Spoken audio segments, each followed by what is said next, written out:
पण पुढच्या घडामोडीकडे माजी महापौर किशोरी पेडणेकर यांची कस्तुरबा रुग्णालयात बैठक। सर्व परिचारिका, वरिष्ठ डॉक्टर, आमदार मनोज जामसुतकर आणि इतरांसोबत चर्चा आहे। परिचारिकांची बाजू समजून घेतल्यानंतर माध्यमांशी संवाद साधणार आहे। कस्तुरबा रुग्णालयात प्रबोधनकार ठाकरे यांच्या पुस्तकावरून निवृत्त कर्मचाऱ्यांना प्रबोधनकार ठाकरेंचं पुस्तक दिल्यानं वाद झाला। शांत झाला।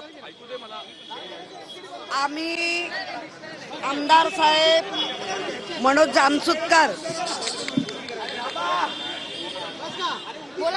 मनोज जामसुतकर इथे स्वतः आमदार म्हणून हजर आहेत। आमच्या पक्षाचे वरिष्ठ बबन गावकर, मी स्वतः विभाग प्रमुख म्हणून विजय कामतेकर आणि आमच्या चंदना साळुंकेंच्या बरोबरीने असलेले सगळे पदाधिकारी, इथला पब्लिक ज्याला आपण नागरिक म्हणतो तो सगळा इथे हजर आहे। आपल्या कस्तुरबा हॉस्पिटलच्या सिस्टर इंचार्ज या स्वतः मुद्दाम मीडिया समोर आलेल्या आहेत। खरं ऑन ड्युटी किंवा युनिफॉर्मवर यायचं नसतं, पण त्यांच्या डायरेक्ट चारित्र्यावरच शिंतोडे उडवले जात आहेत म्हणून त्यांचं असं म्हणणं आहे। त्यांच्या वतीने मी म्हणणं मांडते की मुळात कुठल्याही पुस्तकाला फेकाफेकी केलेली नाही। ही दोन पुस्तकं वाटली गेली, म्हणजे एका लिफाफ्यात होती। जो रिटायर्ड कदम, जे वॉर्डबाईचा एक प्रमोशन झाल्यानंतरचं त्या कदम व्यक्तींनी हे 100 वर्षापूर्वीची विचार असलेले पुस्तकं वाटण्याचा प्रयत्न केला। एक दोन सिस्टरनी कवर बघितलं, हे कवर, आणि त्यांनी नाकारलं की आम्ही ही पुस्तकं घेऊ नाही शकत। त्याच्या मागे हे पुस्तक त्यांनी दाखवलं नाही। तुम्ही मीडियात जर बघत असाल त्यांनी जे काय उद्योग चालवले तर हे पुस्तक नाही दिसले।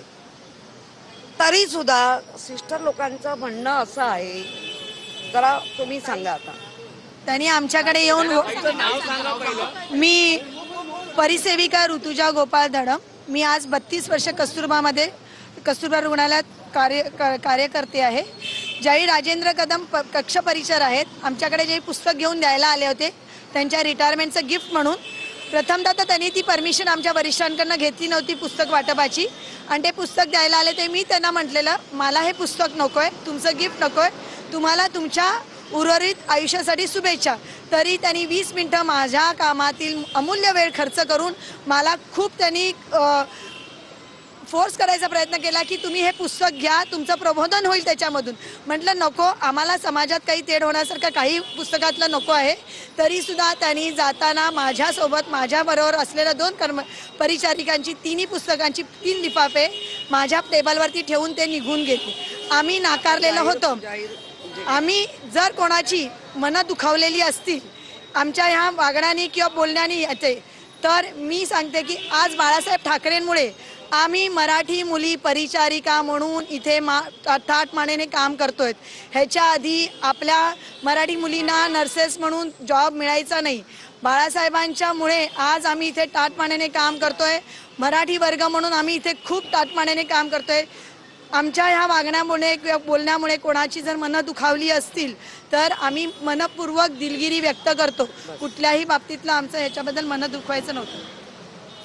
मुळामध्ये ज्यावेळेला सगळ्याची आम्ही पण आमदार आणि आमच्या मनोज जामसुतकरनी ह्या सगळ्याची जेव्हा इन्क्वायरी केली तेव्हा एक लक्षात येत आहे, हे कदम नावाची जी व्यक्ती आहे ही वादग्रस्त इथे होती। त्यांच्या अनेक कंप्लेंट ऑलरेडी झालेल्या आहेत। प्रबोधनकार ठाकरेंचं पुस्तक हे मागे होतं आणि कोणीही पुस्तक झिडकारली नाही, फक्त नाकारली। फेकून देणं आणि नाकारणं ह्याच्यात फरक आहे। त्या ह्याच्यामध्ये एक लिफाफा होता, तो पडला। आता ते व्हिडिओ किती सत्य किती असत्य ते पोलीस आता काढतील शोधून, परंतु मला असं वाटतं कदमना मला सांगणं आहे की तुमच्या व्यक्तिगत रागाचा परिणाम या अख्ख्या जाती धर्म याच्यावर होता कामा नये।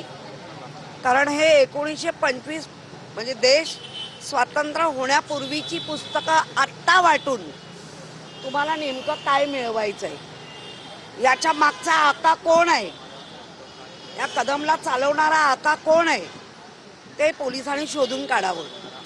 कारण अशा पद्धतीने हॉस्पिटल डिस्टर्ब करणं, कारण परिचारिका म्हटलं तर त्या मेंटली स्टेबल पाहिजे, आपापल्या कर्मचाऱ्यांमध्ये प्रेम पाहिजे, एक विश्वास पाहिजे, तरच आपण काम करू शकतो. कारण यांना डॉक्टरनी दिलेल्या ऑर्डर फॉलो करायच्या असतात.